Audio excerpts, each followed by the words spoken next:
So this session is called Thriving Single, and I'm excited to be here with you. This is something that I've started to share on quite a bit within our organization, but I know that you don't know anything about me. So I'm going to tell you a little bit about me here in just a second, but I just want to let you know what our agenda is and where we're going to go. I'm going to do a very brief introduction. We're going to have about an hour of learning together and some Q&A time. And then we're going to have some discussion at the end. So feel free to stay or to leave, but I hope that you'll choose to stay at the end and have some discussion together. So that's where we're headed. This is me. Look, you can tell I really like Mickey Mouse. There's Mickey Mouse on my shirt. There's Mickey Mouse on my head. So I have a PhD in linguistics. My titles within my organization are Global Training and Research Leader. I love research. I love training our people well. One of my other titles is the Security Czar for our organization. I watch out for all different kinds and levels of risk and security and online security management. And I'm a member of the International Leadership Team. And I'm also, so that's our top tier of leadership, right? There is no way to go up within our organization. Now, our organization isn't all that big. We've got about 450 missionaries in about 45 different countries. Less than half of them are Westerners. The other half of them are missionaries who are from Africa, from the Middle East, from Asia, going out to different places to do church planting. But anyway, I'm a single woman actually in executive missions leadership, and I hope that some of you are also in that category. But I find most of the time when I'm in the room with executive leaders in missions, I'm often honestly the only woman. And then on top of that, I'm also often the only single female in the room. So I find that that's a little unusual in the positions that I'm often in. So what do I do as a part of the International Leadership Team? My job is to guide, guard, and govern our organization as a whole. And I often joke and I say I write books even my mother won't read. Well, that's not actually totally true. Only the book that is the Chinese Tajik Reader is the book that my mother won't read. But the other two books that I've got up here, my mother will actually read and has enjoyed them. And as a matter of fact, I have a new book coming out in a little bit on, it's called Stick Figures Save the World. So you see, that sounds pretty sophisticated, doesn't it? It's about stick figures. So my normal living arrangement is to travel 90% of the time. So you can tell that that's probably not my current normal. Probably your current normal isn't your regular normal. But I'm based out of Kansas City, which is in Missouri, by the way. It's okay, part of it's in Kansas, the good part's in Missouri. And I live there with my mom and a fellow colleague who works for All Nations named Peggy. And we somehow acquired a cat recently. I'm still not sure how that happened, but anyway, we have a cat as well. So I want to ask you guys, let's bring up the poll. Let's have the Thrive person bring up the poll. What's the marital status of the people here today? I know that that's not like a normal question. In fact, it's almost an off the table question sometimes, but I think it's relevant for this group that we have here today to see what kind of status we have here. Wow, you ladies are responding quickly. I should just give everybody a gold star for answering that fast. All right.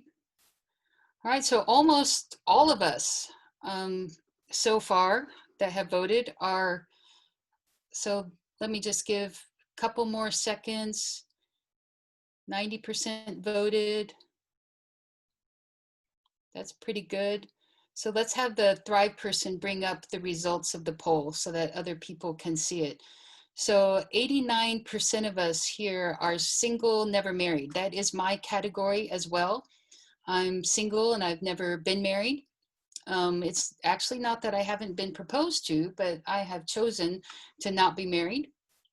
A few of you are single again, which means maybe you're divorced, maybe you're widowed. That could come about one of those two ways. And then hooray for the 6% of you who are married, who showed up to find out how to help single people thrive. You guys get like 5 gold stars, the married people who showed up to this workshop. So good job there. So I'm just going to click this stop sharing button. So now we know a little bit about our status here. You ladies could all see that screen on the poll, right? You were able to see that? Okay, good. So I just want to say, hooray, singles.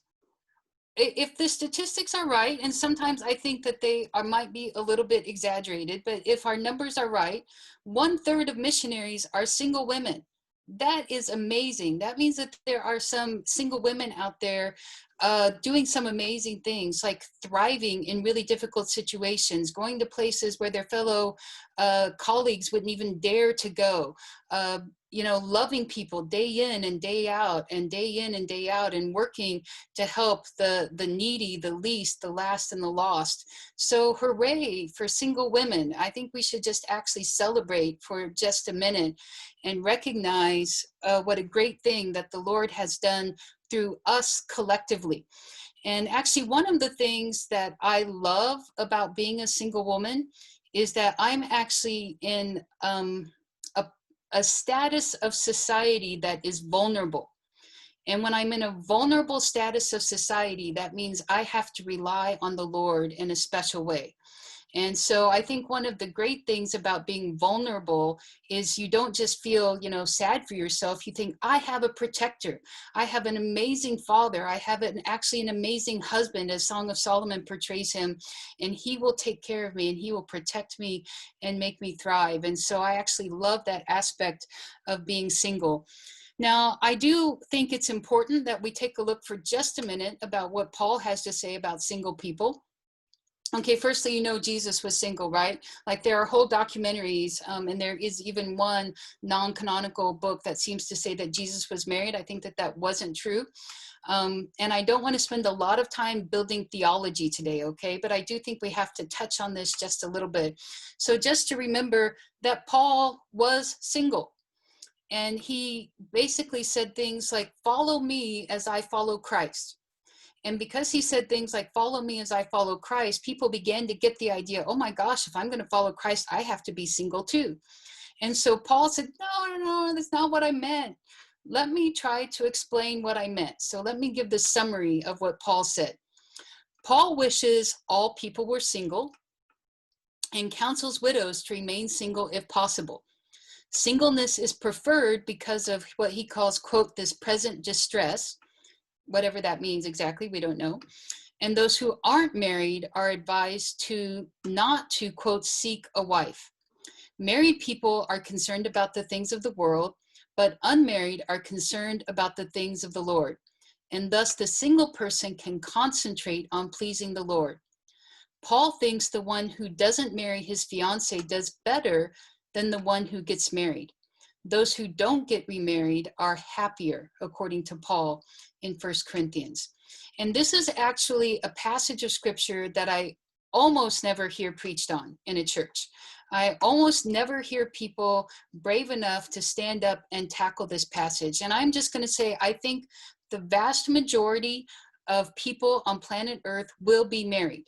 I think that that will be normative, and I think being married is beautiful. But I also think that Paul was revolutionary in what he has to say about singles. That up until this point, there was no way as a Jewish woman, or even really hardly a Jewish male, it was very exceedingly rare, but a Jewish woman just didn't stay single. That wasn't an available option. And so for Paul to say what he was saying, and for Jesus in Luke 8, it mentions people like Mary Magdalene were traveling with him. For him to have most likely single women traveling with him was revolutionary. And if you don't realize just how revolutionary that thinking is, then I would really recommend Barry Danilak's book to you. If you haven't had a chance to read it, it's a bit heady. Okay, it's not just something, you're going to read along with your comic strips. It's a bit heady, but it's well worth the read. So I would recommend his book to you if you want to kind of develop your theology of singleness better or higher. Now I didn't really mention this, actually, maybe I should have. Yes, I should have. I spent 10 years living on the China-Afghanistan border, doing church planting and Bible translation. And the week before 9/11 was in the Taliban territories of northern Pakistan, all right? So I've been in some fairly dangerous places as a single female on the field. And so I know from having lived in the Muslim world that my identity as a single adult female in the Muslim world is revolutionary. That's actually not really an identity that is available or possible even now for most women of the world. That doesn't mean that it disqualifies single females from going to those places, because our gospel is countercultural in some places. And I think that this is one of the places where our gospel is countercultural. And so I just said with all integrity as I could, you know what? If my God wants me to be married, I'm open to being married. But my God actually says, and let me teach you what he says about single people. And when I would do that, they would be like, wow, that's weird, or that's amazing. But the thing I heard most often in return was, wow, I wish we had that option. I wish that that was an available option for us. And what I discovered was that it actually increased the beauty of the gospel message that I was sharing, at least in well, I've been to about 30 different countries now doing fairly significant ministry. And when I've said that to Buddhists and Hindus and Muslims and seculars alike, it has been a revolutionary thought that has actually been a beautiful thought in almost all of the places that I have brought it up. So that's a little bit of the biblical background. And I know that that is completely inadequate for theology, but I figured you guys have thought about this a little bit at some point in your lives. And so what I would like to do is move beyond that to talking about some of the research related to singles. And if you look very much around the missions research, it says the number 4 reason people are delayed in going into missions is singleness. And this is according to a study that Pioneers did several years ago. And you know, the problem with the research is that I don't know exactly why people said that. I don't know if it's they're thinking, hey, I have to be married before I can go to the field, or I'm in a dating relationship, I need to wait till I get married. You know, there could be lots of different reasons behind that. One big reason could be because 1/3 of the mission field is singles. So of course there's going to be delays related to singleness the same way there are delays related to being married, right? There are delays like waiting for the school year to start. There are delays related to all sorts of things that missionaries have, but it's a significant delay within the research. And so I thought I would actually share with you some interesting, what I would call sociological research related to singles. And I think it's fun to approach things from this perspective. So the question is, are married people are better? Like, is that true? Are married people better? Well, in general, prior research indicates that whether mental health is measured using diagnoses, symptoms, indicators of overall psychological well-being, or psychiatric treatment, that number 1, currently married people enjoy the best health. 2, followed by the never married. 3, and then the formerly married. If you begin to read the psychological, sociological research in this field, this is like an underlying assumption that almost all articles start with. And it goes back to some older research that was done. But I want to unpack and see, is that really true? And what is really meant by some of that? I mean, I'm sure some of you have heard, oh yeah, married people live longer, their blood pressure's lower. I bet you've probably heard all sorts of stuff, but let's unpack it for just a second. The same article that said this said perceived social support refers to perceptions of the extent to which people from one social network are available to provide social support. And it may have a more significant effect than actual received social support. So that basically it was saying that if you had social support, but you didn't think it was social support, then it's basically like you didn't even have it. So it didn't matter if you were in this married category, like for example, but your spouse was distant and you couldn't turn to your spouse, or the married relationship wasn't good. What actually matters most is your perceived social support. So let's say, for example, the research indicates that you don't have that many friends, you don't have that many relationships, but you perceive that they are adequate to you and you feel good about them. Then actually that's more real than a person who may have 50 different people surrounding them, but they don't feel connected to them somehow. So the good news to that is that our satisfaction in our social support is the most important thing. So what that means to me is whatever works for me is what works. I don't have to worry about what works for somebody else, because what matters most is perceived social support. So I actually, when I read this, felt really liberated to say, I don't care what that textbook says I'm supposed to do. What I care about from now on is what feels right to me, because the research indicates that what feels right to me is even more important than what is, actually available. So that should be freeing to us, that you're free to build social support in whatever way you need to. And I do want to say that I think with single people, we do need to build social support networks very deliberately. We need to have voices that we go to that speak into our lives. We need to have, I personally need to have the person who is willing and able to say to me, well, you know why that is, Pam? Because you're dumb. You're dumb. Like, why are you thinking that? I need to have people who are free to speak into my life at that level, because typically in a good marriage, husbands and wives have this strong relationship that they can confront each other and they can say, that outfit really is not your best look. I really think you shouldn't wear that. Or do you know why that happens to you? Because you do this obnoxious thing when you're in public, right? So we need to cultivate relationships that can speak those things into our life. So the research indicates that it's not whether you're married or not. It actually depends on the individual. It depends on us.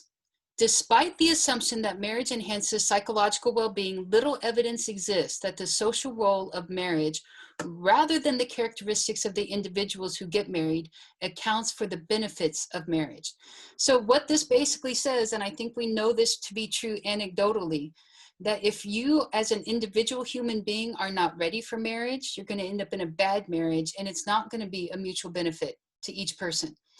The other side of what this means, at least in my mind, is that I don't have to look to marriage, and we don't have to think that marriage is going to be a pie in the sky fix to every single problem that we might have. That we know that whatever we bring into our relationships, whether they're other single females or relationships that we have with people, those will be good relationships because of us and our character, or else they will not be good relationships because of us and our character and who we are. So I think that this is actually good news either way. The other thing that really matters is why we perceive that we're single. Why do we think we're single? Do we think that we're single because of, number one, personal choice, which means my present lifestyle could not be improved by marriage?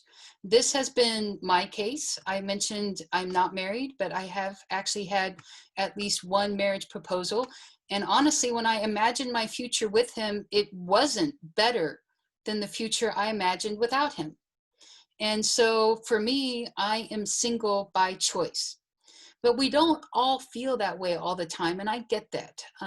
So we might have, number two, external circumstances. I think I'm single because I'm not meeting the right person, or I met a person and I love them, but they didn't love me back.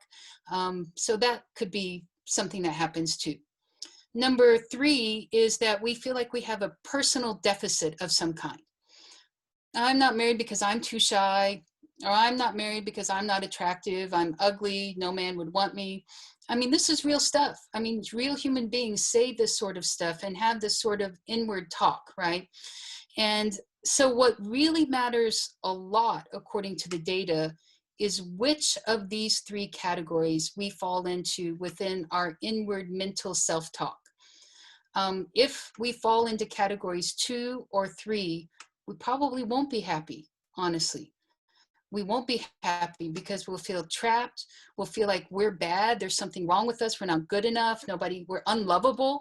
And what I want to say is, if we feel those things, we should find safe places to express those things. Because if we stuff them, I'm just going to tell you, they're not going to go away. They're really not going to go away until we speak them out into the open. Because what I've noticed I'm just going to say clearly that those things are lies of Satan. He's the accuser.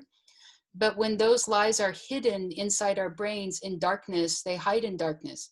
But when we call them out into the light, then the light of Jesus is able to shine upon them, and we begin to get healing for them in our heart.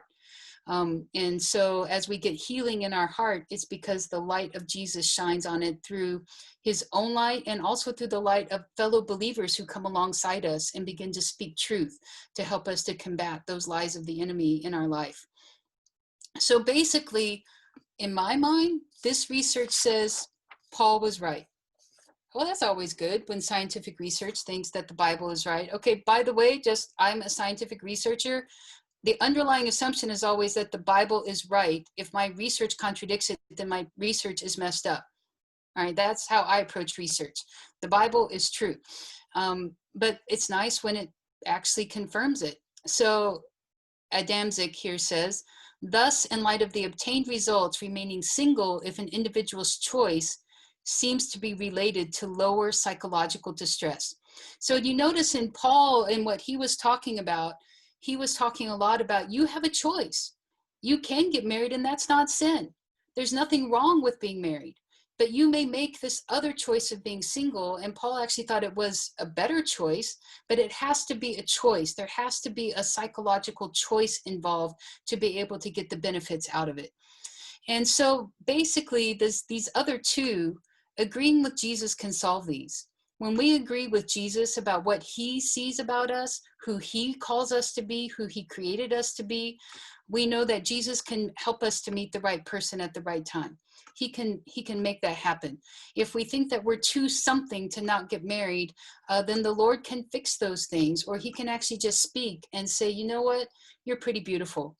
Because he speaks to you that way, right? He speaks beauty into our lives because he sees us as beautiful, and we have to create spaces where he can speak to us in that way, really every day. And typically one of the advantages to being single actually is that we have time for those things. I mean, I'm sure we've all seen what it's like when people have toddlers. I mean, their entire life is just consumed with those toddlers, right? And it has to be, just has to be that way for that stage of life. Whereas for me, I mean, I have a responsibility for an aging mother, and I'm also a single child. I don't have anybody else to help me out with those things, but nevertheless, I can spend an hour and a half a day walking 5 miles and talking to Jesus. And that is an advantage probably of my lifestyle of being single. And I can let him speak into my heart every day. You're my child. I love you. You're beautiful. Because I need him to speak those things to me again and again and again, because I'm so fickle in my relationship with him. I have to have him woo me again each and every day. And he is so faithful to do it. So that's really beautiful. So the next thing I want to say, and this is our last little bit about research, is that it's not marriage that is a good thing. It's good marriages that are a good thing. It's not just marriage, it's good marriages. And this research says this: we found that both marital status and marital quality were important. Married individuals had greater satisfaction with life, SWL, and blood pressure dipping than single individuals. High marital quality was associated with lower ABP, I think that's average blood pressure, lower stress, less depression, and higher SWL, that's satisfaction with life. Importantly, contrasting those who are unmarried with those in low quality marriages, we find that single individuals had lower blood pressures, suggesting that single individuals fare better than their unhappily married counterparts. And I think that we actually all know this to be true. And I just want to say that if you want to be married, that's beautiful. That's wonderful. There's nothing wrong with wanting to be married. But if we look to marriage to solve all of our problems, that is unrealistic. Marriage is beautiful, but it's a different set of problems. And marriage is sometimes romantic and sometimes not. And we all know that being single is better than being in a bad marriage. I think we can all watch people that we know who are in bad marriages and say, I am definitely better off as a single person than people who are in bad marriages. So I just want to be really clear that if we want to get married, That's great. We should go for it. But we shouldn't just think, oh, if I were married, everything would be perfect. Everything would be fixed. Everything would be wonderful. I wouldn't be lonely anymore. I wouldn't be this anymore. I would have somebody to fix this thing when it broke. Maybe not. There's a lot of men that aren't that handy with things, right? Um, so we shouldn't just look to marriage to think, if I were only married, that would just fix everything. So I want to kind of switch gears from there and just switch from kind of this heady, research-centered thing, but I hope that you found something useful in that research. And I just want to begin to talk personally about my experience as a single woman in missions for 20 years. I've been a field missionary, working in a Muslim environment. I've been a trainer of missionaries. I'm now in executive leadership in missions. And I just want to say, actually, I'm really grateful for my organization, All Nations. The founder of our organization was Floyd McClung. And that's a name that will be familiar to some of you, to others of you not. But one thing that the founder of our organization was very strong on was the value of women, and the value of single women. Even though he himself is married, he has an excellent wife who, trained him in these things and was involved in missions as a single woman before she met him. And so I just want to say, organizationally, I have support, which I recognize that some of you may not have. All right. And especially now that I am on this top council, I have opportunity to speak even more into the lives of our single missionaries. And just to be honest, there aren't that many single men in missions. And when they are in missions, they don't stay single very long, right? You guys have watched this happen. So typically you're talking about single women when that happens. So let's look at some of the challenges of singles in missions, and let's get real for just a second. So if you'd be willing, I want to do another poll here. And if the Thrive person can just bring that up for us. And the poll is just really simple. It's, how are we doing? I think I'm doing super awesome, doing well, doing okay, I think. And what I'm talking about is your soul care, your emotional care. I'm surviving, or I'm barely hanging on. And these are all anonymous. They don't get linked back to you. But I just thought it'd be good for us to stop and do a little check and see where we are. So we've got now about 70% of you have voted. So we'll just let it bump up a little bit, give you a couple seconds to hang on to, because this is a little bit harder question maybe than the last one. All right, let's go ahead and close this poll and bring up the progress, or the poll, yeah. Now you guys can all see the results of this poll right now. So not too many of us are going to claim that doing super awesome category. I don't know, I probably would never pick that one just because of my nature, right? I always think there's improvement to do more or to be better. So, but I have positivity in my bottom 5 on Strengths Finder. Okay, so I'm not going to be doing very good at doing super awesome ever, but doing well, that's great. Doing okay, I think. Well, so that's like, maybe there's a little bit of room, but I'm okay. So that's good. That's actually what, I'm not very good at math. 77% of us, 78, including the super awesome person, are in that category there. But then some of us are just surviving, and that's real. And then others of us are just barely hanging on. And I think I've had those seasons. I've had those seasons, and sometimes I've even had those hours where this hour I feel like I'm barely hanging on. And then the next hour I'm actually doing pretty well, right? Where and I'm just going to be super honest here, right? I'm 48. That other life change is happening right now. And so sometimes, as you're headed out into a day, you're like, I am just going to choose to smile, because I can just tell from my hormones already that this is probably not going to be my super awesome day. Right. So we just have to coach ourselves in the midst of that. And that has nothing to do with being single. That just has to do with the way the female body works, right? That we have to coach ourselves through those days. But I'm just going to close this off and say thank you, ladies, for sharing. And I just want to share some things from my own heart. I want to talk about safety and security here. because it drives me crazy when people tell me I can't go to places because I'm a single woman. And they act like there's like no way to ever fix that situation or ever make it safe. I think that every situation on earth, that there is a safe way for a single woman to go into that situation. So for example, when I was wanting to go into the northern territories of Pakistan, and of course we didn't know it was the week before 9/11, right? It was the week before 9/11, so we didn't know. Uh, that's where we needed to be. Why did we need to be there? Because what I've written here, the people who need Jesus the most don't live in safe places. So we can't be good missionaries and stay in the safe places. We just can't. We're going to have to go into dangerous places. So what I did and what I would do on trips like this is I would find somebody who'd be willing to accompany me to the most dangerous places by basically making this be their short-term missions trip. I would say, would you come with me for 2 weeks? And your only job is to just be with me so that I can get to these places that I need to be, but I shouldn't go there alone. And so then on this particular trip, I had another single lady with me, and we talked about it. And then we hired 2 Pakistani men to escort us. We paid a tour guide and we paid a driver.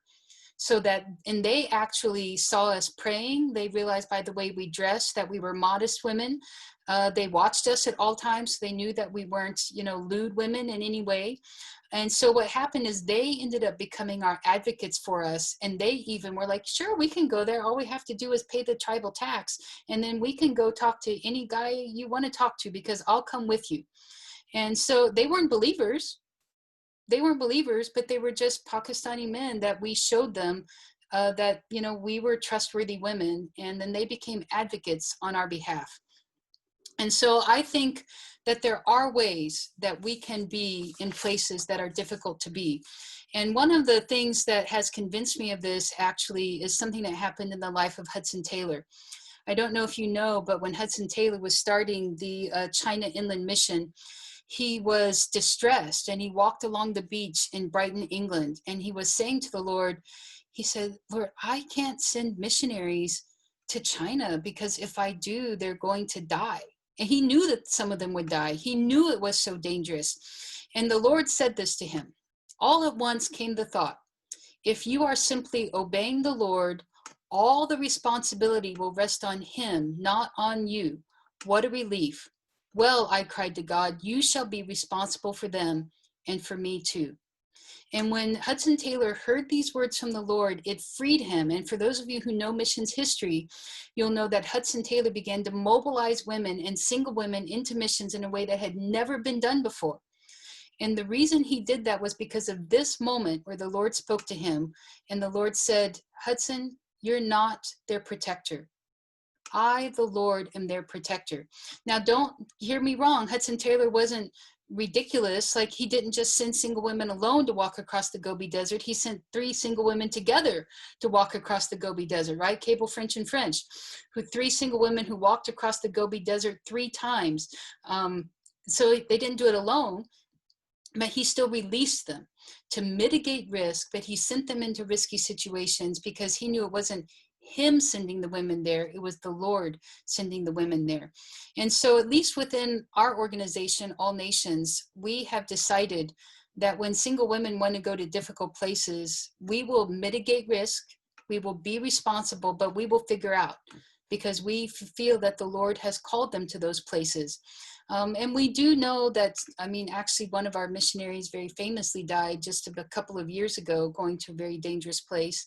But it doesn't happen as often as the naysayers may think. Now, I'm also going to be really honest with you. I have been sexually assaulted being involved in missions.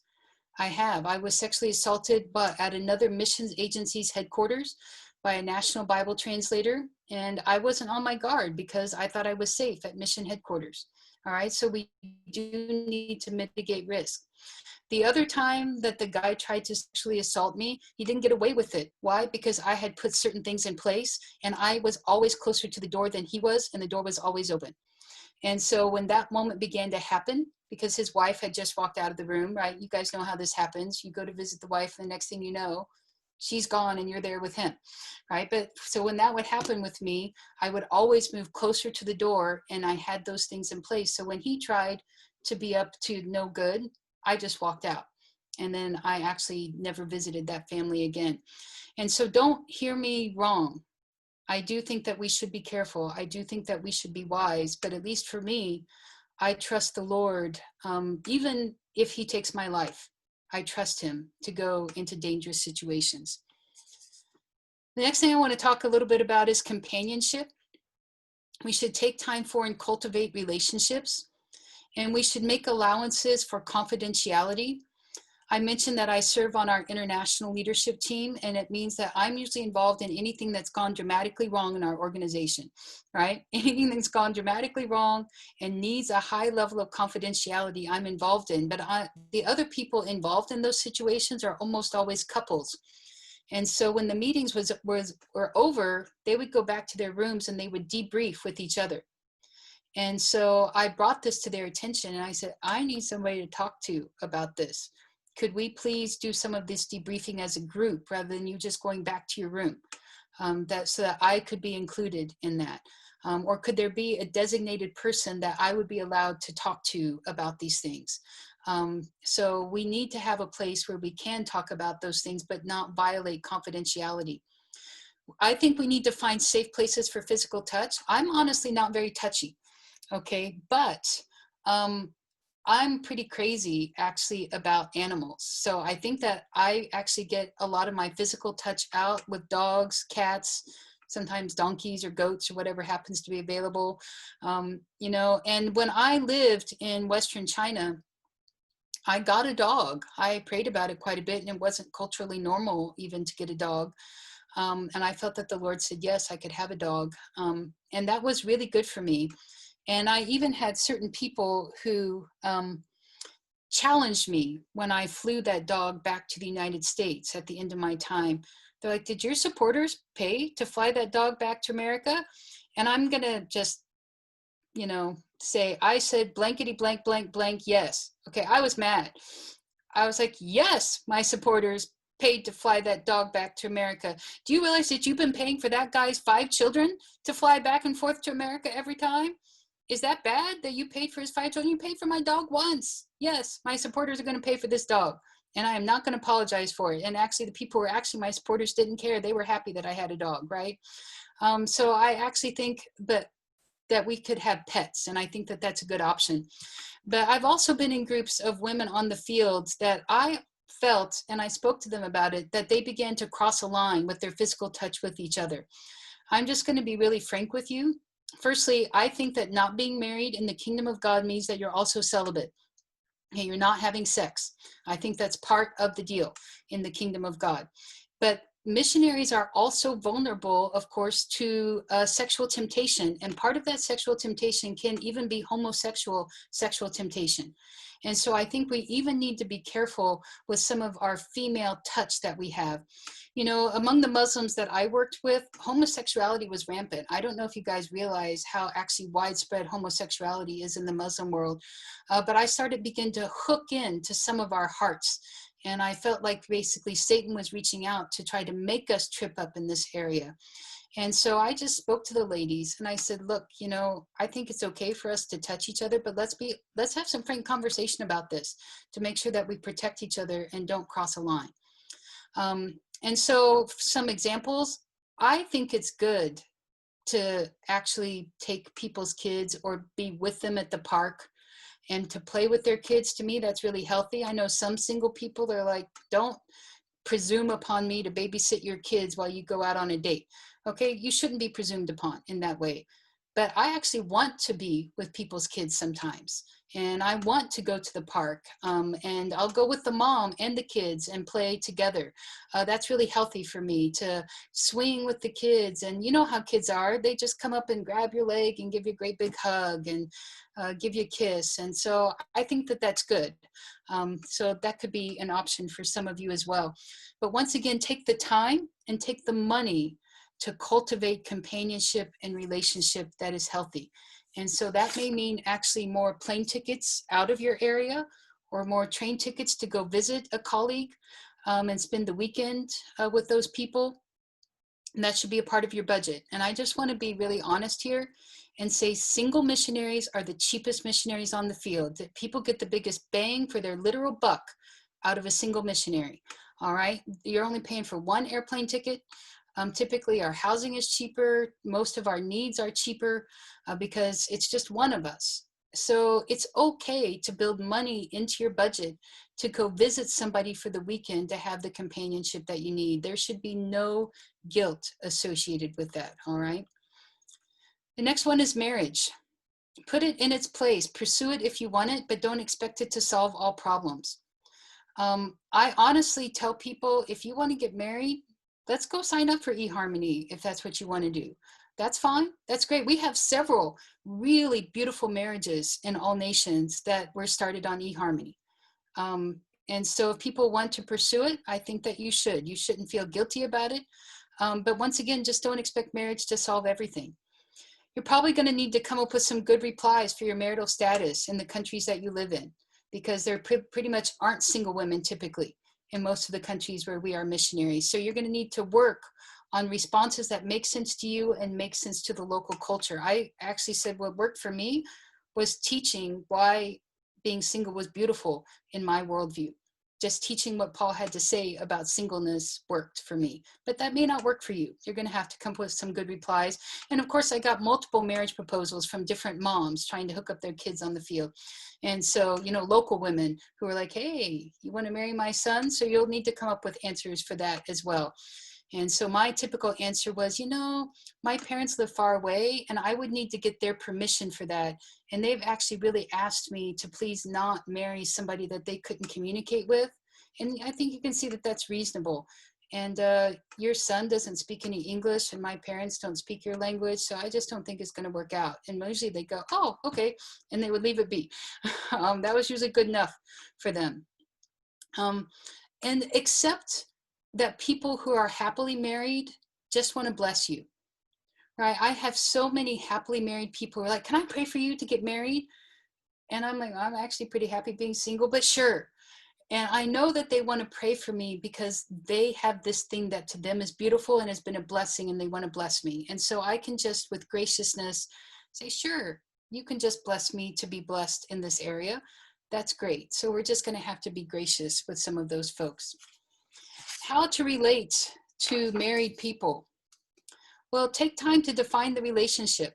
When their expectations are off, talk about it. When they have presumptions, oh, well, you're single, so you have all the time in the world. Okay, time out.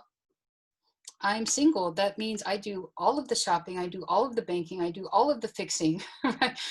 I do all of those things myself. So yes, maybe I do have more time in one sense, but I don't in another. So let's just talk about that. Let's also remember that married people are often just stressed out and not thinking very deeply about what they're saying. So as in all relationships, let's just be gracious.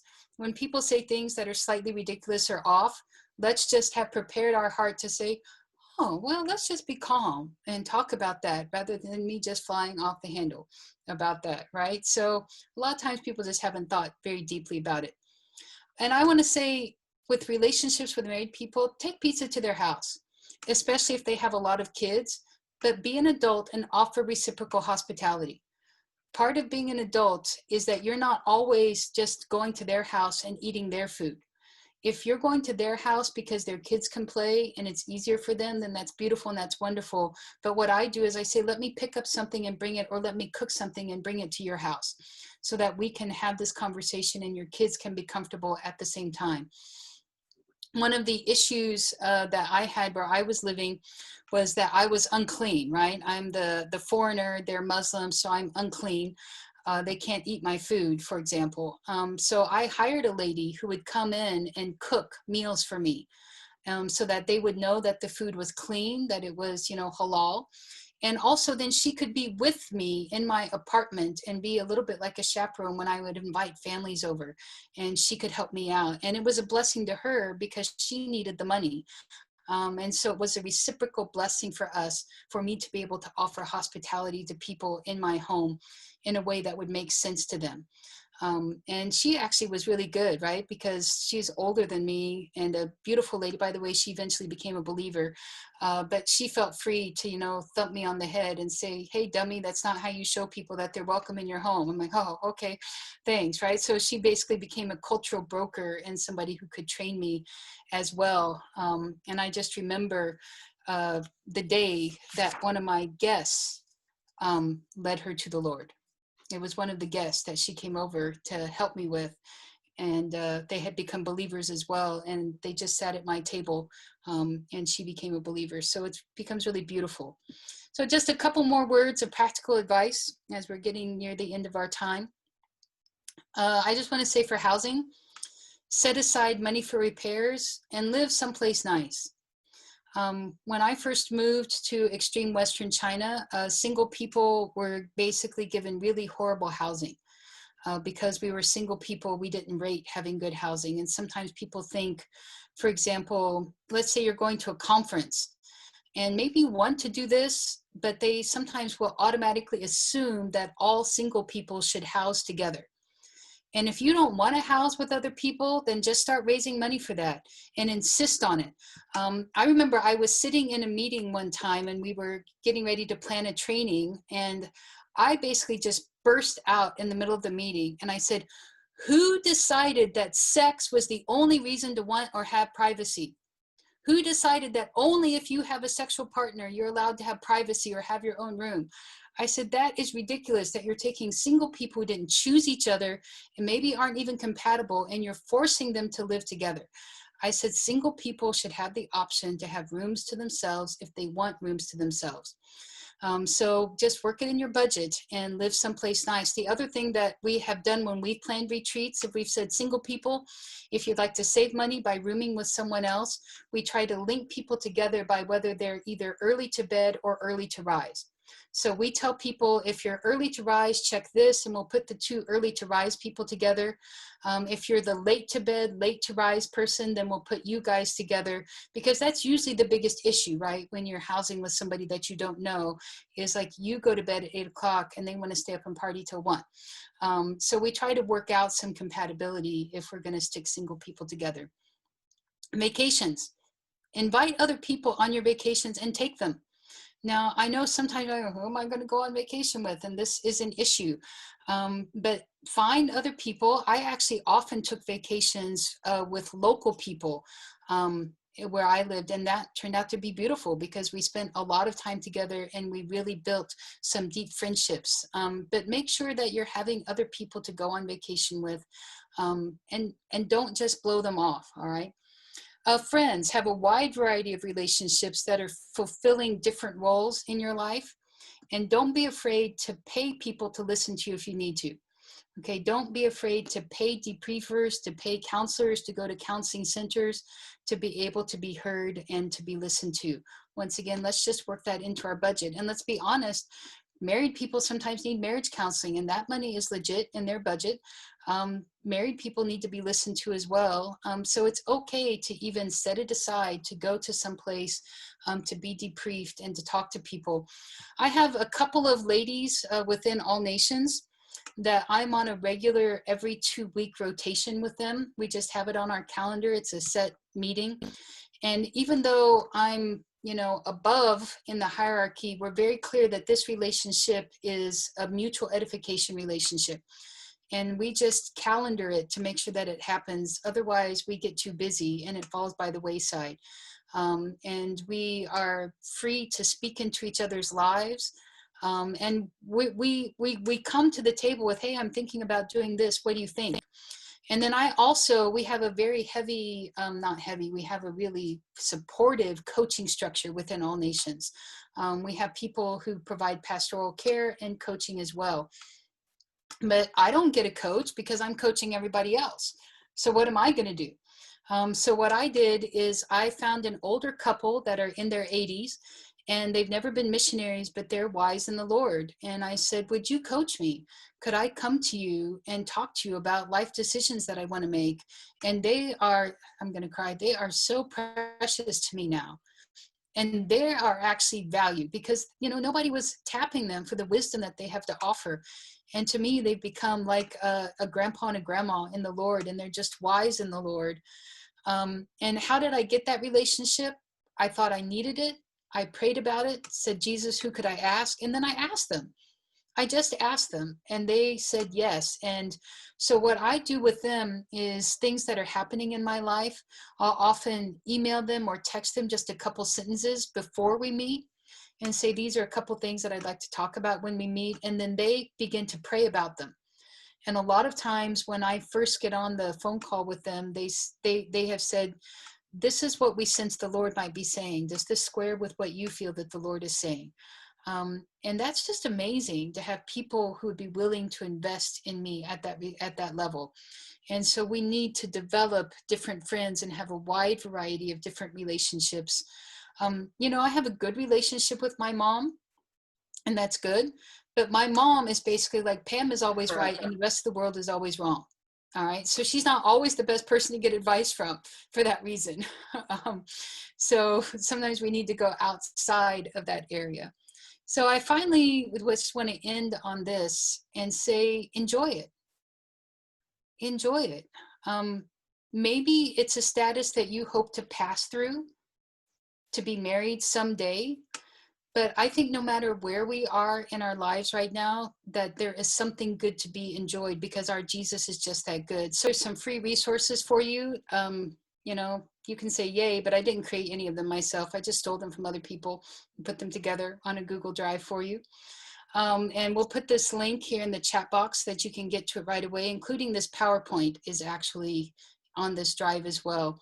But there are lots of good resources for self-evaluating and stewarding the soul care of single missionaries. And for those of you who are like, well, I think I'm okay, but maybe not, some of those self-evaluation tools might help you to figure out if you're really all okay, or if there's room for progress. And for those of you who are really struggling, there's some good tools and even some places you might be able to go or people you might be able to talk to and get some help there as well. So if the person from Thrive could put that link there in the chat box for you, then you'll be able to get it right away and copy and paste that link over. Go ahead and click on it and open it in a browser so that you'll have it later. So I just want to say thank you, ladies. Please stick around to chat if you'd like. Blessings to those who need to go. And we're going to turn off the recording at this time so that you can turn on your video and speak if you are worried about security.